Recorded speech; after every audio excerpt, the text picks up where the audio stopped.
Well, the whistleblowing website WikiLeaks has started releasing over 5 million emails from Stratfor. Stratfor is a private intelligence gathering firm based in Texas. Their clients range from big corporations to government agencies.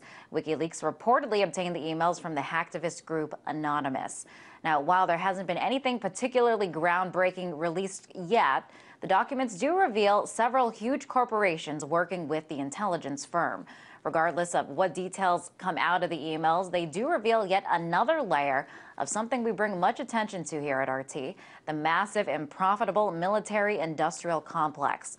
To talk more about this, I'm joined now by Jason Bermas.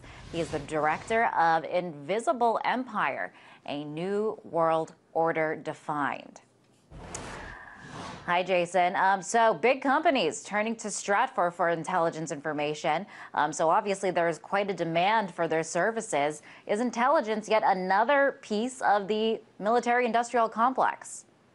Well, absolutely. It's part of this integral technopoly that we now have, not only in this country, but across the world. It shows you that corporations can now buy intelligence networks that are heavily involved with our own U.S. intelligence networks. In fact, even the mainstream media is dubbing them the shadow CIA. This is a firm that was created in 1996 by George Friedman. This man was a political analyst, political scientist. He'd spoken to DARPA, the U.S. Army War College, on many occasions, and essentially started this firm that is not only for hire, but has facilitated money laundering, paying informants overseas. Already we're seeing some of these emails leak where Stratfor is trying to cover their behind because they know that they're involved in illegal activity overseas with many of these informants, and they say they don't want to do the perp walk.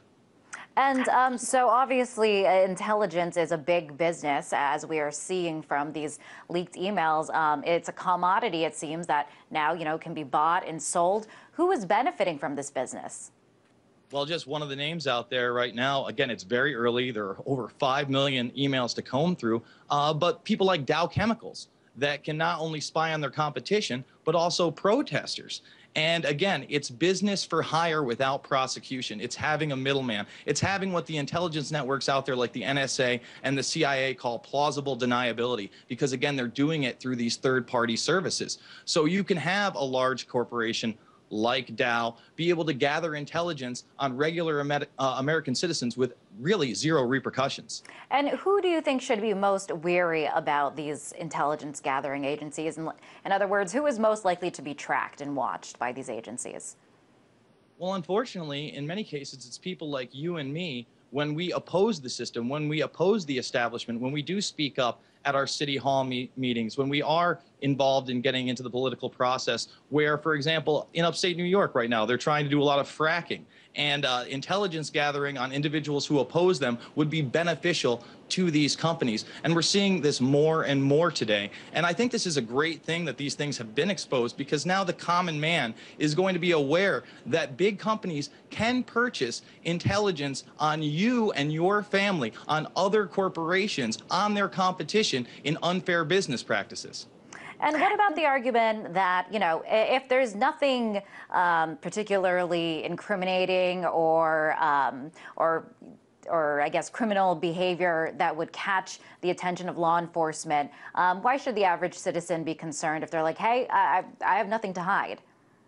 Well, look at the case of Julian Assange, for instance. These emails are already revealing that there's an indictment here, a secret indictment by the U.S. District Attorney's Office and the Department of Justice that nobody seems to be aware of. Why is it that this private corporation, Stratfor, is aware of it, yet the American people aren't? And how has this man been indicted when he hasn't even been extradited to this country and charged? And Jason, what does it mean for average citizens' rights and privacy when we see these intelligence firms becoming growing businesses? Well, again, it really puts the blame on somebody else. It allows, again, this technopoly to take larger hold of our lives. It allows us to be surveilled, tracked, traced, databased, and then that information sold to the highest bidder, where basically you can be profiled. And if you're doing something that isn't towards a certain corporation or entity's liking, that type of behavior is going to be squashed in a way that you may not even be aware of. And do you expect the demand for this to increase? I think this is just the beginning. Again, this is a firm that's out of 1996. Ever since the security state has grown, we've seen the launch of fusion centers across the nation. And really, this is par for the course. This is the norm in today's society, and really how intelligence is sold off to the highest bidder. We no longer have a constitutional republic run by the people and for the people, but we have this technopoly run by corporations and the military-industrial complex. Very interesting. Jason, thank you for coming on the show. That was Jason Bermas, director of Invisible Empire, A New World Order Defined.